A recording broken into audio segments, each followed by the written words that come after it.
Good afternoon, everybody. It's been a very hellish couple of weeks, no pun intended. But one of the things that I love the most about getting to do this, especially the past couple months since I really brought this thing back, is there's been such an incredible amount of reception and appreciation and love for the stuff that we've been putting out. And it's been incredible to see. And that's that has allowed me to do is speak to people that I think are some of the most interesting and fascinating people on the planet today, and a lot of them are people that I consider to be friends or mentors, or I consumed and watched their channels or their videos, interviews, all that sort of thing. And now I actually get to sit in the driver's seat and actually produce some of that stuff myself, and I find that to be incredibly gratifying. And today's episode is going to be no different. For those of you familiar with the Sect of the Horn God, you'll know this man quite well enough, and it's someone who I appreciate quite deeply. The sect as a whole. Really, I do. Is the first organization of any kind that I joined right when I turned 18 of age, and I'm very excited to be speaking with Thomas LeRoy here with us today. How you doing, Thomas? I am outstanding. I'm always outstanding. And quite positive too. Wow, we can all Oh, use some of that. that's what it's all about. People think, left-hand path, you have to be all dark and gloomy. Well, dark but gloomy, no, you don't have to be. It's all about finding the light in the darkness, if you will. It's illuminating, of course. As someone quite famous and who I actually just spoke to said in an interview in the '90s, "The darkness is illuminating, the light is blinding." Exactly.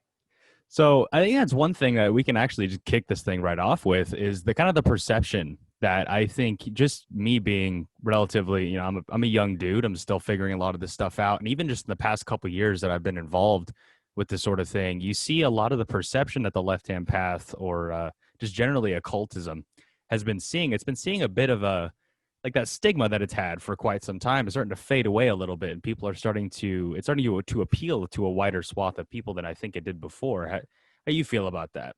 Yeah, I would say definitely. It's well, the left-hand path surprisingly is. But I think a lot of people are misinterpreting what it's all about, though. You know what I mean? It's like we were talking about the dark and gloomy, or the or they do the angry anti-Christian thing. But all in all, yeah, it is growing without a doubt. I think the anti-Christian thing is sort of natural. I mean, I was Sure. just I'm actually working on a project right now that has to do with that and sort of how the Christian religion perverted itself and corrupted itself over time. Like you see in their original history, like the ancient Hebrew religions, you see Asherah there among like a pantheon of gods, and sort of how it corrupted itself over time. And I think the way that like people in my generation are starting to see how deeply rooted that corruption is, especially with movements like political movements or movements around the LGBTQ community. A lot of those people are starting to reject this very old belief system and its archaic ways, and are starting to embrace a deeper, more personalized understanding of spirituality that you find a bit more in the left hand path. Though, as always, there's going to be people misinterpreting it and kind of falling off on the way. But I do think that perception of it is changing at the very least. Yeah. In the angry anti-Christian thing is, I guess it's necessary at first. I think we all went through it. But then after you get over it initially, you have to go out there and really learn and study and grow and progress along the path. Just don't stand at the starting line, beating your chest, declaring your divinity, as a lot of people I see do. And even understanding what divinity is, you know what I mean? Like actually understanding what divinity outside of a church, because I think our perceptions of divinity even have been corrupted in terms of, like, look at Oh yeah. different pagan cultures, and their concept of divinity was completely different than the one that we have here in America, or just really the Christianized world. We perceive divinity, it's almost like this checklist you have to follow these rules written by these people in this order, and then spirituality happens. It's not really how it is. Like, you, when you're on the LHP or when you're a pagan or sort of in that sphere, you have to put a lot of the work in yourself. You don't have a group of people to go, basically glorify you or Right. verify you. Yeah, anoint you. You are now a divine being and all that nonsense. No, you don't need that. You'll find it on your own. And It that's exactly what the path's all about. The left-hand path's all about. It's about your path. It's about you. Like, okay, you either follow that nice, even road, well lit with signs telling you which way to go, or you take the shortcut, you grab a machete and you cut through the vines and brush, and you work your way toward that goal. and it takes an immense amount of work. And It like does. one of my favorite questions, just to get a little bit of insight about, because you and Lisa are the heads of the Sect of the Horn God, this Mhm. large network, which I think is really one of it's a pretty unique one. It's not something that you see, at least the structure that it has, sort of like this educational organization more so than Right. a community where people can show up and tell each other how awesome they are. Which unfortunately a lot of those do exist too. But Yeah. it's a place that you go to learn and to gain insight and sort of, I wouldn't say it's sort of a guide to help you along your way to give you proper studying things and things like that to help grow that divinity within.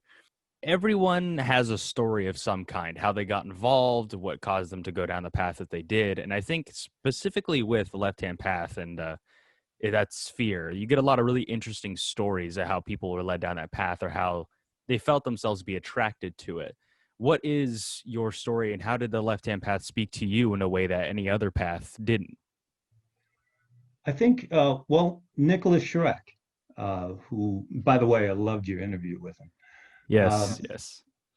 he has a quote, and I'm paraphrasing, but he basically said, if you're on the left-hand path, then something must have happened to you, meaning you maybe you had an outrageous upbringing of some sort, or something horrific, or just something very meaningful just kicked you in the head and woke you up to reality. Now, my initial story is not unlike most people, where my first, let's say, spiritual indoctrination was Christianity.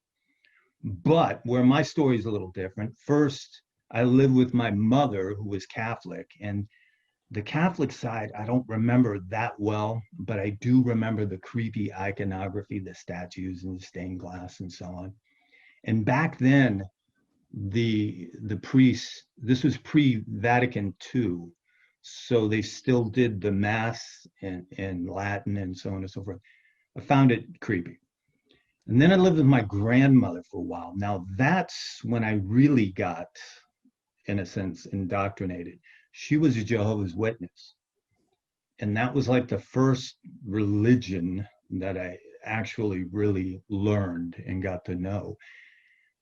I don't know, even as young as I was, I don't know how much of it I really believed, but I just kind of went along because that's where my grandmother was, my aunts and uncles, so on and so forth. And to this day, they're still that way.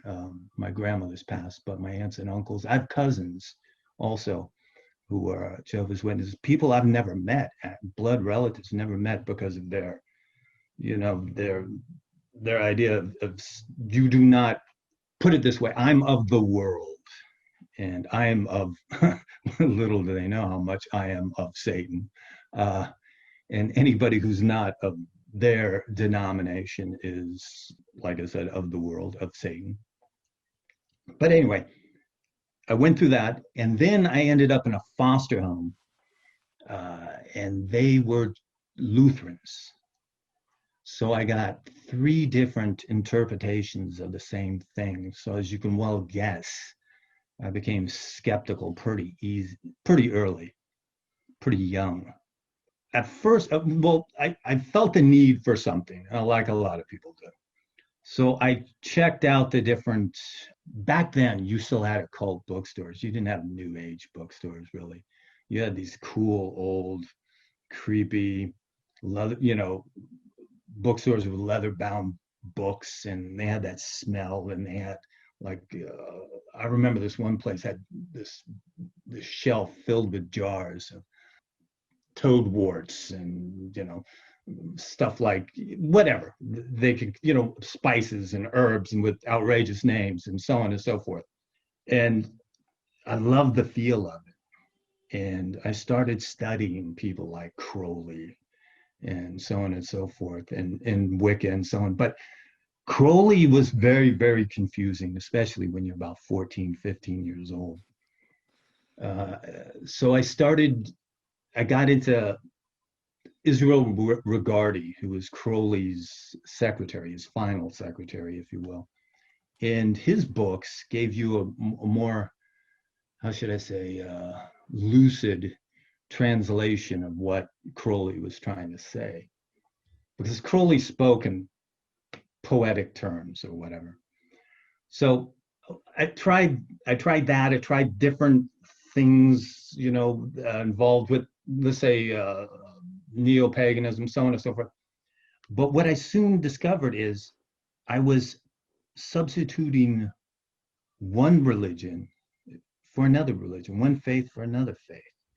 And so my skepticism was still there until later, being a San Francisco native, LeVay. And now he was everywhere. He was quite popular in the Bay Area. His books were all over the place. Any bookstore you went into, you went to the spiritual or even religious section, there was the Satanic Bible. And finally, I picked it up. It made sense to me. I realized I can be a bit skeptical, if you will, and still enjoy the experience what it is to be a part of the occult.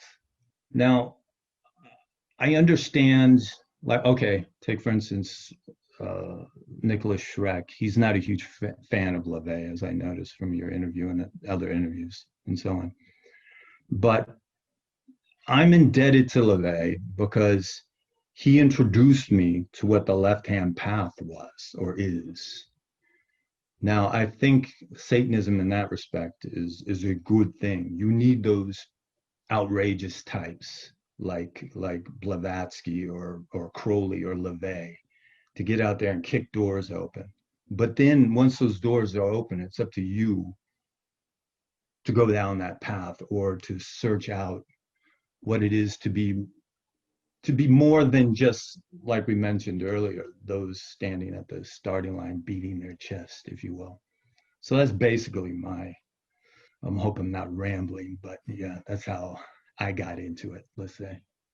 Rambling is what we do here. And Well, I definitely, well, always interesting stuff to be found there. And I think I definitely have to agree as far as like a perception of LeVay goes. And there's another YouTuber, Sticks Hex and Hammer 666, who right. does a lot of occult related stuff. And Yeah. he's elucidated about the same sort of thought is that with people like LeVay, it's not a place that you start and end with. It's something that you begin with, like you said, knock those doors, like kick those doors open, but the rest of the work is kind of left up to you. And Right. especially with the ability to look back at LeVay's work now and see how a lot of it isn't, shall we say, academically, above board. It's not a lot of it is plagiarized and things like that, and there are Yeah. issues that you can get into. But as far as like as for an initiate, someone who doesn't really know what's going on, I myself fell in that category. I got that same LeVay's work when I was 16.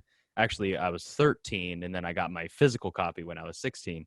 Thank the internet for that. First Right. introduction there, but definitely figures like Nicholas Schreck and Xena, like they fought back in the 80s and the 90s, their appearances with Bob Larson and Yeah. all of that was very almost mind blowing for someone who had been raised a certain way and sort of indoctrinated into the same belief system. It's very liberating, even if a lot of it isn't necessarily verifiable. It's a way to get yourself out of a box and to start thinking about things a little bit more differently. Yeah. I just learning, okay, the left-hand path. Now, the first time I heard it or heard of it was from reading LeVay. So I had to search that out. What was that all about? What, is there more to it than simply Satanism? And yeah, there's quite a bit more. A lot more and more that keeps building and as it keeps growing and expanding with newer generations getting involved in it and now we have the internet, so a lot of these old sources like you walk into any bookstore now, you're going to see the Kabbalion, you're going to see the Hermetica, you're going to find the poetic and prose edda from the Norse Right. sagas, you're going to find all of these different books and resources that were almost impossible to get a hold of even 20, 30 years ago, at least for a reasonable price. Like a lot of it is a lot more available and easy to find now. So for those who are truly interested in it, they can find it and they can read it and hopefully understand it in a way that not everybody could. Yeah, online. I mean, it's easy now. Before it was almost impossible. You would have to go to these obscure little hole in the wall bookstores and hope they had it. But now, yeah, just go to Amazon and there you go.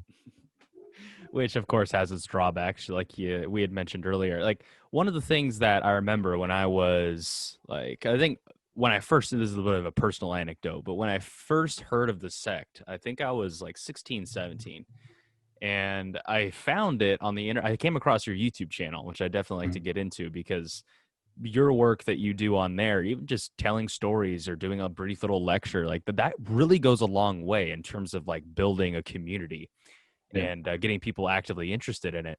But finding that channel when I was like 16, 17 was again really exciting because I'm like, oh, other people, like they're there. They're not completely out of reach. yeah. What what series of events led to you starting something like the sect? Because like we had mentioned earlier, it's not really a community or forum so much as it is a place to learn and a place to grow, and it has a very unique structure.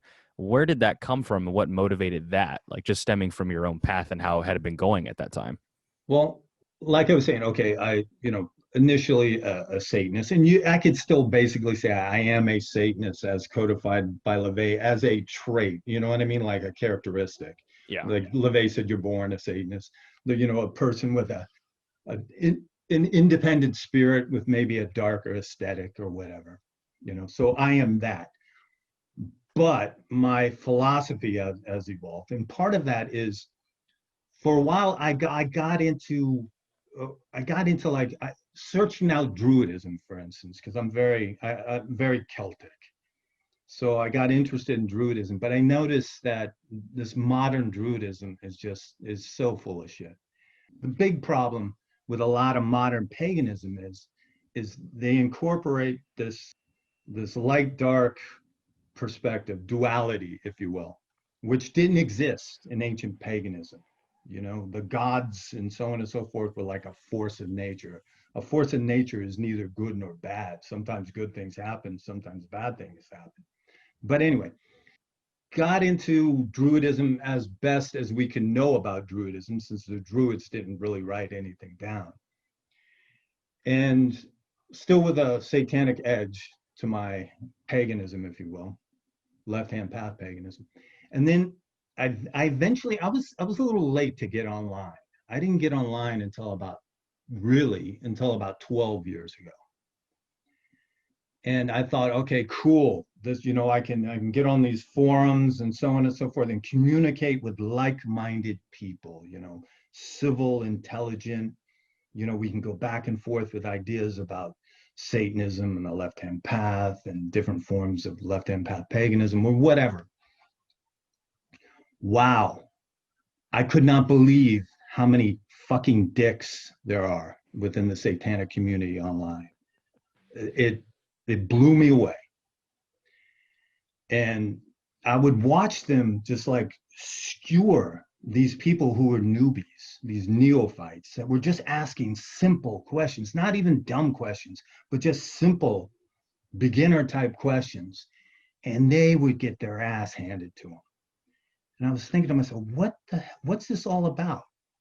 I come to realize that they're putting down people that they would, if they saw face to face, first off, they wouldn't speak that way to them. And second, they'd probably get along with them. But they had to show that they were adversaries because Satan, and I saw somebody write this too, Satan means adversary, so I'm adversarial. And I thought, this is a fucking joke. So it was a combination of that. And also, Lisa and we used to put on events at a winery that we were the caretakers on. We also owned a bookstore in the winery, but unfortunately, we lost everything in one of these Northern California fires. Uh, and one of the events we put on was a pagan festival. And the people were cool, got along with them fine. but I was kind of checking out their interpretation of the horn god, if you will, and I realized that he had been basically neutered. He had become the boy toy of the goddess. The goddess was everything. So I was like, oh, geez. So I wasn't crazy about that either. So you had the combination of, the bullshit Satanist and the silly, weak, I guess you could say, in my eyes, pagans. So I figured I got to do something about this. So it was November 1st, 2011, we launched the Sect of the Horn God. And also, there's a quote from LeRoy, I forget the exact words, but basically he compares Pan and Satan. Why, basically, he says, why reject an old friend just because he bears a new name and unjustified stigma? And also, there's another LeRoy quote, they, as in pagans, they play the devil's game but won't take the devil's name. So I thought, we need to inject more of the, let's say, left hand path perspective into paganism, and hence the Sect of the Horn God. And we wanted to, in a sense, welcome people in. People had questions, you have a place to go. You're not going to get your ass handed to you. At the same time, if you're a troll, you're gone. If you're rude, you're gone. But if you're just curious, come on in. We'll welcome you. You can check it out, maybe learn a little something. Learned quite a bit, I think. And I thought that was hilarious. 'Cause I think just about everybody, especially now, like you go to any forum or any YouTube video, like some of my favorite ones are to go to like the Michael Aquino videos and from the 80s and stuff when he was getting accused, or there was this neophyte that stood up, or this guy accusing him of like, oh, I was in this group and they killed a guy and they made me Oh, do on it. And Oprah. That was on Oprah, that, right? yes, I think so. Yeah. Yes. And Yes. he was sitting there like, I don't, that's not even a thing. Like we don't even, we don't have acolytes or whatever it was that he said. Yeah, he Just, said something like, the kid said something like, the high priest came up and stabbed him, or whoever, the sacrifice, the sacrificial individual in the heart, the high priest. And Aquino goes, there's only one high priest, and that's LeRoy in the Church of Satan. You know, unless it was LeRoy that did it. And yeah, I remember that. So yeah, yeah, that was like, you just scour the comments on those videos and see how just asshole-ish these people are to each other. And I encountered a lot of that too. Like this community of people who thought they were tough guys. And it's sort of the whole trope of the whole social Darwinist or like anarchist types. Like they're the ones who, if that were actually a thing, the social Darwinists would be the first ones to get stomped on. It's like sure. if you got to hide behind a computer screen, like you're not really as tough as you think you are. Go ahead and meet No, someone in a martial arts club or something like that, a gym, and really put it to the test if you want to run your mouth like that. exactly. Yeah. And there's nothing adversarial about that. Like those are the people No, who have an insecurity within them and they're projecting that through this quote unquote belief system that questionably they may or may not actually hold. They just want to feel good about themselves. exactly. Exactly. Yeah, I saw way too much of that. And that was roughly, yeah, 10, 10, 11 years ago. And I thought, oh, we got to do something about it. We got to be able to welcome people in. And this was something I've been thinking about, something like this sect for shit, maybe 30 years or so. And it was just the right time. And then also Lisa and I got together. I found that perfect partner for this great big project, if you will. It's which is kind of, I kind of see it as in some ways like an art project. I think it was Shrek that said he sees his life as sort of a work of art. If I remember in your interview with him, that Yes. Yeah. yeah, and He that's the said, way I kind of see the sect is kind of a work of art, and others just come in and add, strokes to the canvas, if you will. It's sort of living your life. And I think this is something that Nurgle from the band Behemoth also said that sort of is in that same vein. It's like, I don't practice rituals, I practice life. And it's sort of the same concept. It's everything that you do. And even a friend of mine said something similar. There is no time. Well, there's no free time. There's just time. So Yeah, everything that you do, the collective ritual of your life and the way that you live it and the things that you breathe life into, that's partly like the sect is a bit one of the reasons that I started like this. Like there's a lot of influences that came together, and I loved the academic angle of the yeah, sect and the fact that there is actually that there's things to test your knowledge. Like if the first lessons you work through, the second lessons, and then just communicating and speaking with people in the Facebook group and the forums and stuff that you guys have, publishing writing, publishing art. I found that to be incredibly inspiring. Like those sorts of things. Obviously, aesthetic plays a big role in everything that anything occult related. Aesthetic plays a big role in that. oh Does yeah. that it all tie into the academic angle that the sect took, which I do think is a unique thing. I haven't seen much like that. No, I can't really think of any. Our orders aren't exactly orders. They're more like courses, if you will, but we call them orders. And then it's they build, in intensity as they should. And then the final one is called the Order of Shiva. And the reason why I utilize Shiva is I got into during my studies learning about the left-hand path, learning about Eastern left-hand path philosophy, and how Shiva is the ultimate god in my eyes of the left-hand path. He is the left face of Brahman. He is the god of the dead, the god of destruction, the god of renewal. And that pretty much sums up what the path is all about. And like I'm saying, in our final order, the order of Shiva, then you start to get more into the ritual side. And, there's aspects of meditation and breath work and so on and so forth. But we want to make sure before people go there, we want to make sure that they know a thing or two, and if this is really what they want to do. So, like I said, the lower orders build up to that. As as a college student, I can tell you that order is a lot cooler sounding than course. Uh, Yeah, but but yeah, that after having worked through a couple of them myself, like that is what that's essentially what I got from it is that there's books to read, there's essays to watch, like to yeah, read, videos to watch, and all these different educational elements that come together. And I've heard paganism referred to specifically as this, but it also applies to anything having to do with the occult. It's the religion or belief system with homework.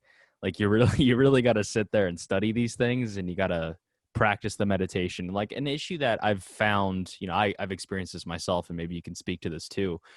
There is a difficult balance to strike when you're first starting out, or even like, if you're a couple years in. The balance between studying and actually practicing and doing.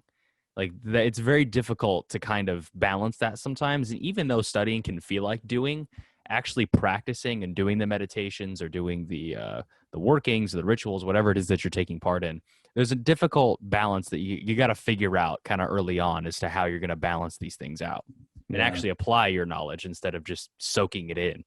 Yeah, definitely, definitely you have to apply it. And eventually though, it just becomes a way of life. It's just a part of your existence. It's kind of hard to explain, but it just kind of happens. A transformation happens in you. Yeah, transformation, it falls into how you view the world. It's Yeah, we mentioned aesthetic a second ago. Aesthetic is really important, and like how you perceive the world and the aesthetics that appeal to you, and finding the beauty within even the ones that you don't really appreciate. It's sort of just the way your mind transforms slowly as it's ascending through divinity. It's sort of like that whole concept, like raising your vibrations or samsara, ridding yourself of negative, like the ego and all these other things. It all kind of comes together, and you start to see yourself view the world in a different way. That's really how I've, at least now, kind of characterized that transformation that you seem to sort of start experiencing the further you go down.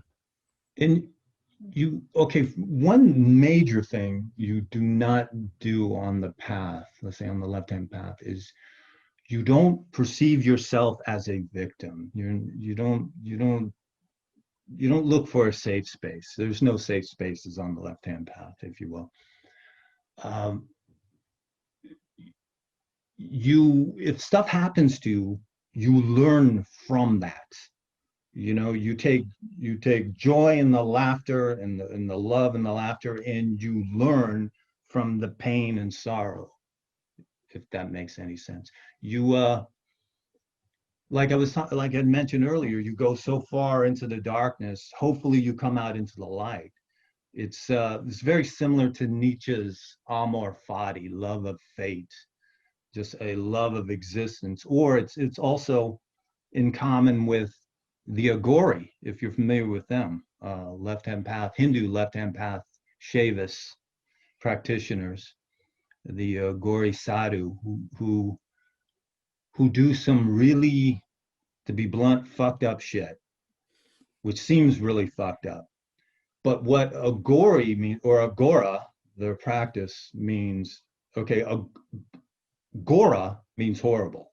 You put an A in front of it, it means not horrible. Where they're trying to reach this form of enlightenment, if you will, is by doing, they don't harm others, but they'll do they'll do stuff like meditate amongst the funeral pyres.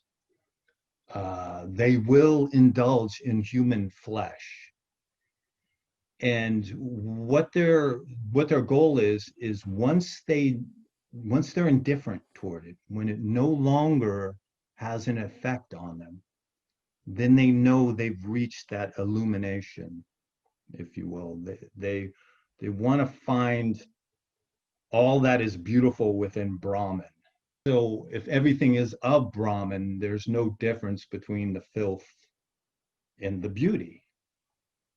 And I find that highly intriguing. Now, I have no plans on eating a corpse, but I think there's some lessons there. And eventually, what happens is they enter this mental state, it's been described, that's very similar to what some people achieve only when they're in their last few days of existence. That's that peace that comes to you when you've accepted your demise, if you will, and you've accepted reality for what it is.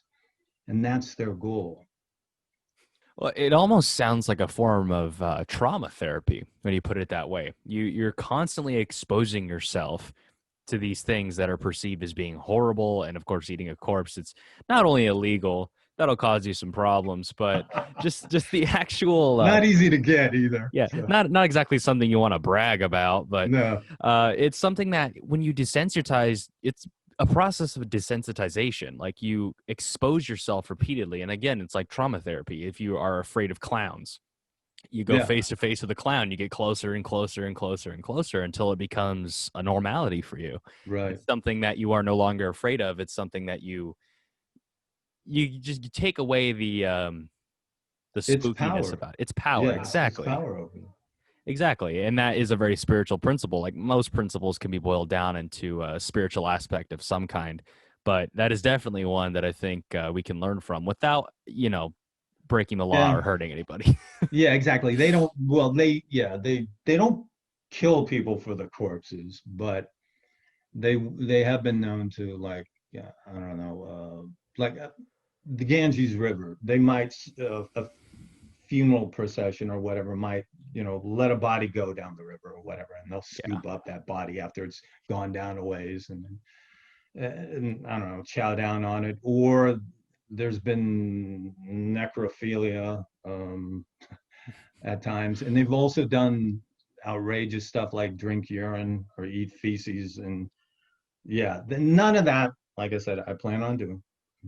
But I mean, there is a lesson in there somewhere, if you will. You won't openly advocate anyway, just to be No, safe. no.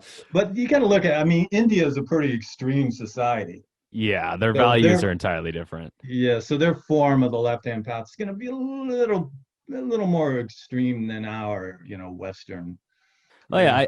I think you mentioned a good point a minute ago about the victim mentality, Yeah, and that's an important thing to take note of, especially when it's sort of as cliche as it can sound, sort of separating the sheep from the wolves. yeah, It's a decent way. Like, you can't go throughout life, you especially can't be beating your chest at the start or finish line or anywhere in between, while constantly bitching and moaning about how feeling sorry for yourself about how much of yeah, a victim you are. You can't go about life living that way, especially not when you're taking on the mantle of strength and you're taking the spiritual responsibility onto yourself to carve out your own path, so to speak. It's really important to find a way to rid yourself of that. And another one of the reasons that you may be feeling like a victim all the time is shame, is guilt. A lot of those things that get built up within you from your upbringing or from any number of Yeah. circumstances, it's important to weed through those and actually root them out. Yeah, Nietzsche said guilt is herd mentality for the individual. So yeah, yeah, those things you have to, if you're going to be on the path, you got to let this stuff go, because it's about you as an individual striving, to reach the higher self, whatever that is. It's no one's going to hold your hand. Now, we of course have the organization, and we're there not to hold your hand, not to guide you, but to like present tools. Go like, here you go. You got a little something to help you out. But it's up to you to utilize these tools that we hand to you. And I think that's a very interesting way to put that. It's like the sect is a spiritual device. It's its own Mhm. breathing organism at this point. It took on a life of its own. So now that it's feeding into itself, you have people within the group exchanging tools, sharing art, Yeah, creating things, and exposing other people to them. It's taken on its own life, and it's such a wonderful thing to see when something that you create, like this organic thing, that comes to fruition. It's a yeah, ritual, it's a working, and it takes on a life of its own eventually, and you sort of transcend time when you do things like that. It's something that truly begins to take on its own identity, and you start to see that, like these exchanging of tools. And is that really how you perceive the sect, especially with the academic angle to it? People taking these resources and using them for their own betterment, and quite possibly the betterment of others too, without eating corpses or anything like that. yeah. Yeah, exactly. I mean, it's we learn from each other. I'm learning, even though I'm the individual who founded this organization. I learn from others.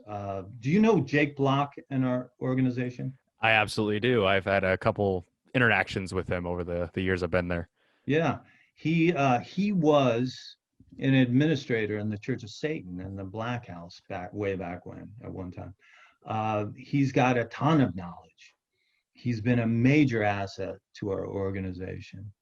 And I'm learning from him. I'm learning from others. We have others that come from more of, let's say, the angle of Hermeticism, uh, and then some from a more Eastern perspective, some from more of a pagan perspective. And that's what I like about it. It's not just a strict satanic, let's say Levan or otherwise. It's a plethora of ideas. And like I said, I'm doing this for my own selfish reasons because I'm learning too in the process. We help out each other, or we give each other, information, tools, whatever, to help ourselves, is the way I see it. Because if you think about it, in truth, all spiritual paths, no matter what they are very selfish paths. I mean, look at the Buddha. He left his wife and child to go sit under a tree to become enlightened.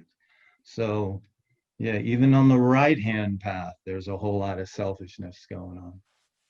It's the nature of the human being, and it's one of the differences being, within the left hand path and the right hand path too, beyond the split and the veneration of the divine, and of course, trying to be one with divinity instead of externalizing divinity, Right. is that same process of taking responsibility for yourself and all those things like that. It's a very important part of it.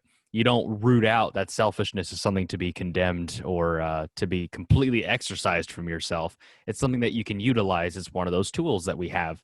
They're only deadly if you can't control them. Right. Yeah, and that's one of the first principles you'll become aware of. And I think there's another aspect to the sect that I think is very inspiring too, beyond like the academic stuff and the community and all the tools that are available. It's the fact that you and Lisa are so inextricably just tied together with Hmm. how this whole thing functions, and she's present and you're present, and you guys are like the dynamic duo of the sect. Like your presence, you're very much a part of it. How does that dynamic, like as especially being a married couple that you are, how does that dynamic play off of each other, sort of like these spiritual partners that fuel this organism? it's I've had this, like I was saying, I've had this idea for a long time. And it wasn't until we got together, Lisa and I, it's very bizarre how we got together. We met on MySpace, believe it or not. When, Wow, when you're old. yeah, yeah, exactly. When MySpace was going through its death throes, uh, there was this weird little section of MySpace where all these occultists hung out. And Lisa was in there, and we just started chatting, messaging one another. I was a very happy single. She was a very happy single. We weren't looking, but then when we met, we just clicked. Something happened, and it's because of her. She was that final ingredient for me to get something like the Sect launched. I mean, she puts so much work into this, and she has people helping her out though. But still, I mean, she's basically the office manager, if you will. Well, I'm the guy who makes the videos, and it's kind of the face of it, I guess you could say. But she does the work that would drive me nuts, actually, and she's really good at it. And she's like the backbone of the whole thing. And Oh, you're, yeah, the without a dressing and all doubt. that. Yeah, it's very fascinating to see because that's another thing you see within, like, even traditionally speaking, these partnerships, spiritual partnerships that work together in tandem. And everything that they do, they play off of each other's strengths and weaknesses, and they make Yeah, the spiritual work actually work. They make it something that lives and breathes instead of something that is motivated by pure selfishness, motivated by pure just your own desires. It's something that you share with someone else, and that makes it so much more powerful and palpable. right.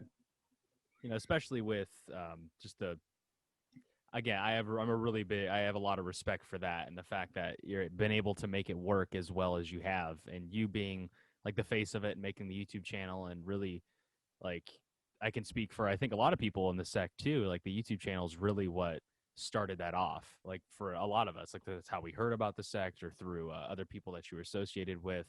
Um, Jake Block being one of those. I've only recently heard about some of his history, like where he started out with being an administrator with the COS and all that. That's fascinating. I didn't even know about a lot of that stuff. Yeah. Yeah, he was he is a photographer, and he's taken some photos of LeVay way back when. Um, He just they're posted one great. of them. Yeah, they're great photos. Yeah, I saw he just posted one of those, which I thought was really cool. Yeah. Um, I think it's the one with LeVay with a gun or something. I think so. It had Yeah. like an effect or something like that on it, but either way, it was a fantastic shot, just from a compositional standpoint. But like, I think there's something to be said about, specifically the YouTube channel. Now, I'm on YouTube too, and it's a pretty tough space for people of my, artistic output. It's not something people generally go to YouTube for to listen like podcasts or something like that, Right. unless you're a Nicholas Shrek type where people are like, I want to hear this guy talk wherever I can. So unless you're something like that, it's kind of hard to get started there. But regardless, a lot of the work that you've done has been instrumental, like I said, in getting a lot of people attracted to like the occult at large or the sect. What about being on this path? And this is by no means unique to any one individual, but what is it about this path that makes you want to talk about it so much? Like you want to speak about it, you want to illuminate, and you want to get this information out there because it really is powerful. That's just it. I mean, I, I'll read something, or I'll come up with an idea, or I'll come to a revelation, if you will, and it's like I, I can't leave it bottled up. You know what I mean? I got to let it loose. I got to let loose some steam or whatever. And that's basically what the channel is all about. I tend not to make videos, well, most of my videos, unless I feel inspired. It's hard for me I can't just push it, because I look at it more as like art, where if you're doing it because you like, I don't know, you're an illustrator, that's one thing. You can do the art, because you're being paid and whatever. That's not exactly art. You have to be inspired. And I'll do my research, I'll read the books, watch other videos, whatever. And I'll start to put things together, and I'll think, oh shit, I gotta talk about this, whatever that is, and I gotta let it out. And that's, yeah, basically that's what it is. I just can't leave it bottled up because I think it's so cool. It's like this is what I've discovered. This is what I've either come up with that I think is really cool, or something I've read. It's like, ooh, I got to share this with others. And also by sharing, that helps me retain it, if that makes any sense. By verbalizing it, that helps lock it into my head also. I can definitely build on that. I'm the same way. Like the more I talk about something, the more ingrained that it really gets into you and you Yeah, remember it and can recall it more. And also, like it's one of those things like I do this too. It's a matter of wanting and having this desire within you to find truth wherever you can find it, yeah, especially if it pertains to like a philosophical or a spiritual nature. You're just like, I am willing to look wherever and anywhere I can to find this. And I know people out there have the same inkling that I do. They just want to dig into the dark recesses of their minds or of humanity and of their nature and really find the truths there. The truths that, quite honestly, whether for aesthetic or moral purposes, terrify most people. yeah, yeah, exactly. And that's okay. That's the thing about the path. The path is becoming one, or getting to know your, what Carl Jung called, your shadow. Where on the right hand path, it's there's a buffer between you and that shadow. There's that something else that's going to protect you from that darker aspect of yourself. And you can't know yourself completely unless you integrate that shadow self, or as we like to call it in the sect, your demon, your personal demon. And right off the bat, you've scared away like half the people that have found the sex website. You demon, oh no. But that's a good thing. That's a good thing. And specifically with Jung, Jung is a very powerful one. And a Yeah. lot of his work that he did with like the shadow and discovering your archetypes and a lot of the lists and lectures he did on that is very powerful stuff. And I've spoken about that quite a bit. And that's what a lot of like you look at any spiritual tradition you can think of, like from Buddhism to Hinduism to Gnosticism, like there's so many different traditions. A lot of it is about rooting out the stuff about you that is not the sort of thing that you want to pound your chest and yell from the rafters about. It's the stuff that you can't stand about yourself that you really need to get rid of. And that's one of the most important spiritual principles there is being able to locate it and being able to actually do something about it instead of repressing it and repressing it. And utilize it somehow. There was the classic Star Trek. There was an episode where Kirk goes into the transporter and he's like split in two. And there's a Kirk that's all good, and there's a Kirk that's pretty much all bad. And the Kirk that's all good is he can't he can't captain the ship. He lacks that edge to be able to be a leader. And I thought, there you go. That's sort of an interesting metaphor for the left hand path, or for, in this case, utilizing the shadow. Or even like now that we're talking about Star Trek, I immediately thought of Star Wars, which I'm also a massive nerd about. But there's a lot of very interesting stuff in there too. Like even with the original trilogy, Luke losing his hand fighting Vader. Right, He fought, especially in that scene where he was in the cave, and the vision he got of him defeating Vader, and it was his own face. right. Like a lot of these different things, like the path to the dark side, which personally I like more anyway. It's way cooler, Yeah. but it's a metaphor for that same thing too. That's what the path is confronting a lot of that instead of externalizing it and trying to pray it away or trying to, you know, genuflect it away, like whatever process you're trying to use. Like instead of trying to rid it from yourself through an external means, it's using internal means and actually making use of the things that are in you that are otherwise rotting you away from the inside out. Okay, you brought up Star Wars. Joseph Campbell, who I guess you're familiar with, he's we consider him one of the four pillars of our organization. If it go Nietzsche, Jung, Campbell, and LeVay. Joseph Campbell's hero's journey. Star Wars is based upon that pattern of the hero's journey. And Campbell has a great, it's a very short video. I think it's less than 4 minutes long, where he's given a lecture and he talks about the left-hand path and what it means to him. And basically his hero's journey is is the left-hand path. It is a version of the left-hand path. You're leaving the confines of the village and you're going off and doing your own thing. And it's interesting how George Lucas, he had taken the hero's journey and he used that pattern of the journey for Luke's story. So there is some, I guess you could say there is some left-hand path in Star Wars, at least the original trilogy. And somehow Star Wars gets even cooler to a nerd like me. That's awesome. Yeah, I wasn't actually aware of that. That's oh man. But that's the thing about art. And you can even take that the hero's journey and you can apply these like to bring Young back into it, the concept Mhm. of archetypes and the way that he Yeah, characterized them.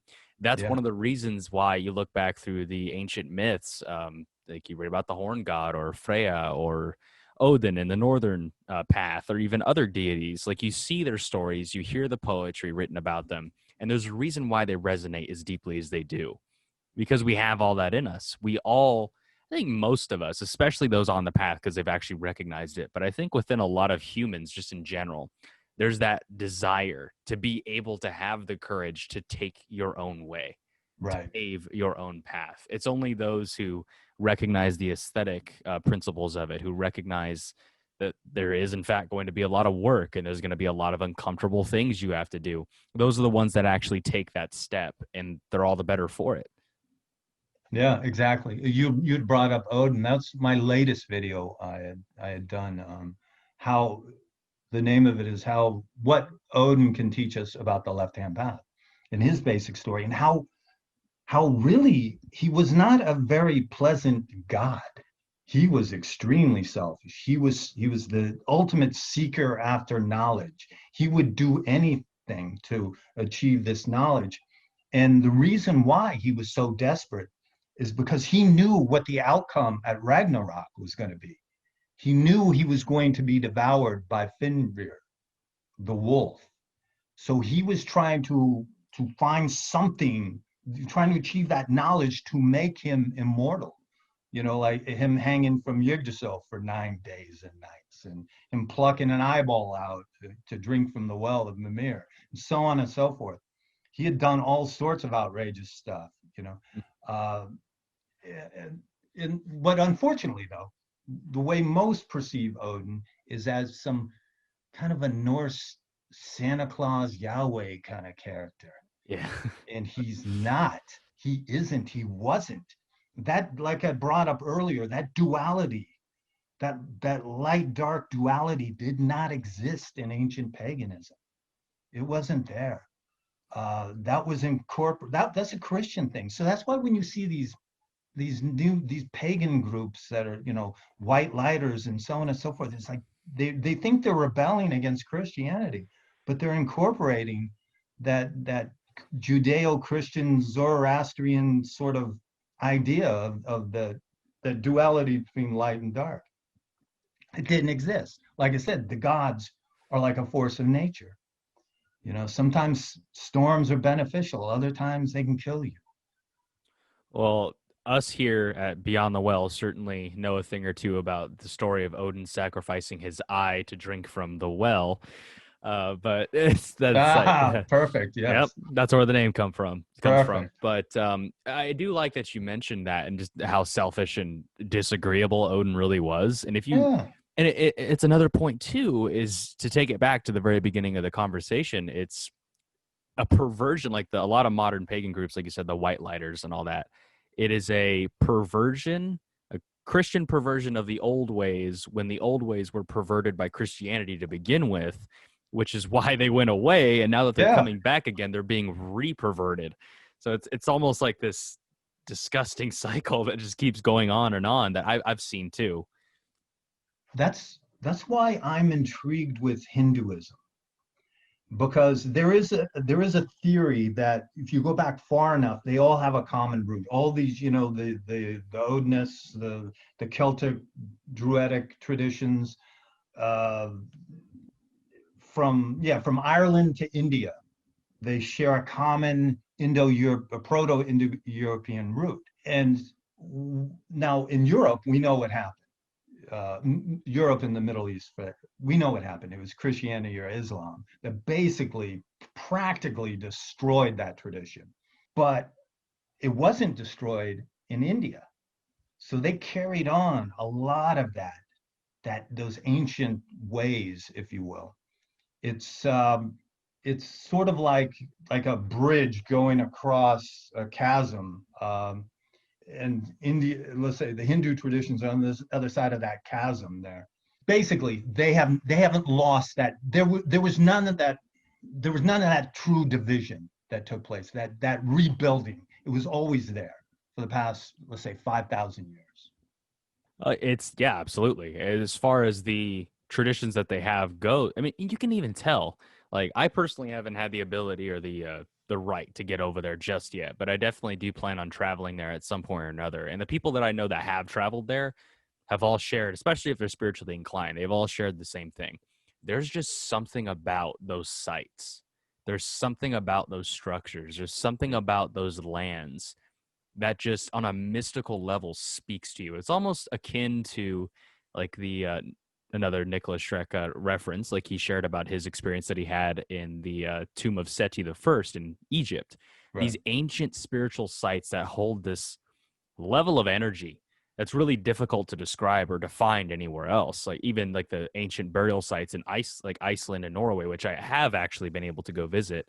There's just a different feel to it. There's something there that you can't find anywhere else because these ancient traditions, even though in some instances they have been purged or even genocided away, they still persist and they still survive. Yeah, fortunately in India that chain hasn't broken like it has here in the West. And like I was saying, we've had to rebuild, but in a lot of ways, we're rebuilding through that Christian filter, if you will, the Christian interpretation of what sometimes is referred to as the eternal natural law is. We're seeing it through still Christian eyes. Too many people are. As the newer generations are coming up and the work of people like you and Lisa and Nicholas and all these different very influential figures, as that work is being passed down and new people are picking up the mantle, we're going to start seeing, I have no doubt in my mind, we're going to start seeing a lot of these old traditions be purified and brought back to their original roots, especially with all these different texts and resources starting to resurface from these days and these decades pass and hundreds of thousands of years pass, perhaps.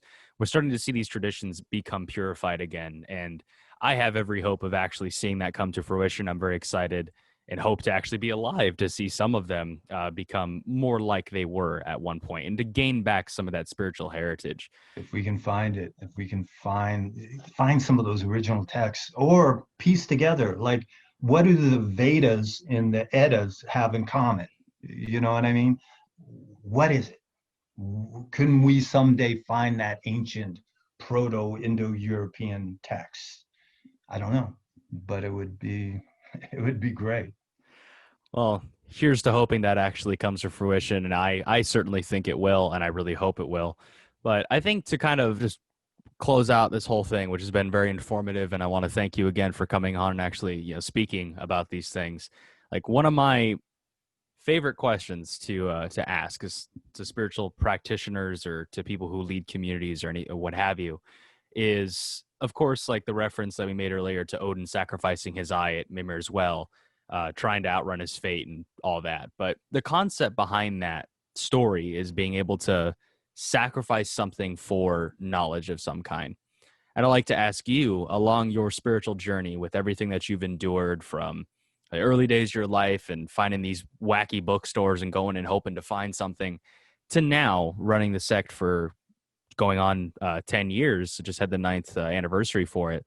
What do you feel you've had to sacrifice, if anything at all, to gain the insight that you have now? First off, time. that is something that's the number one thing you have to sacrifice. In some cases, it's some fun and games, but mainly it's time. And I'm starting to get a little older, so I'm very careful with my time now. When you're young, you think you'll live forever, but yeah, that's the number one thing. That's my major sacrifice, and that's what everyone has to do. That's the number one thing you have to do if you're going to learn anything. And also, there's a bit of there's some sacrifice or yeah, sacrifice in learning something new. You got to let go of some old stuff. Some really you thought were very sound ideas. You have to sacrifice those ideas to grow. That's a great way to put it. And if you do it properly and you stay committed to it enough, that sacrifice will, in fact, mean something and it will pay dividends for you. I want to thank you, Thomas, so much for coming on. Thank It was a pleasure getting to finally sit down and speak with you. If I could go back in time and tell the 16-year-old kid that was just obsessed with the sect back then, I would have been tripping out, really being able to actually sit here and speak with you about these things. It was a pleasure. It really was. Thank you very much for having me. By the way, I heard your first podcast, and I didn't know who you were. I didn't catch your name or anything. And then when you mentioned, well, I'm a member of the Sect of the Lord God, and it's an organization I have a lot of respect for, and I went, what? Because I just randomly found this podcast that I was enjoying. I thought, very cool. Yeah, that's actually something that I was curious about. How did you actually find me? Like, Yeah, how did you find this? I just somehow came across your podcast. I forgot how. And I put it on, I was just listening to it. I was enjoying it. It was you talking to, I think, a friend of yours. It Yeah, was your very Manny. first, yeah. And, it was a good conversation. I'm listening to it. And then you brought up, I think you were talking about was it online Satanism or something? I forget exactly. And then you mentioned, well, there's one group I'm part of, Sect, blah, blah, blah, blah. And I went, whoa, wait a second. And I went to Lisa and I go, we have a member who does a podcast. And, oh, yeah, there's Austin, and blah, blah, blah.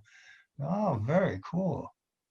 Yeah, that's hilarious. But that's great. I'm really happy to hear about that. I was curious when Lisa Yeah, mentioned. I was like, it's what? completely random. It was completely random. It was odd. Well, and like I said, if I could go back and even tell that guy that I would be able to sit down and have this discussion, it would be mind blowing. And I'm very grateful to have sat down and spoken with you about this. Perhaps we could do it again sometime. Oh, I'd love to anytime.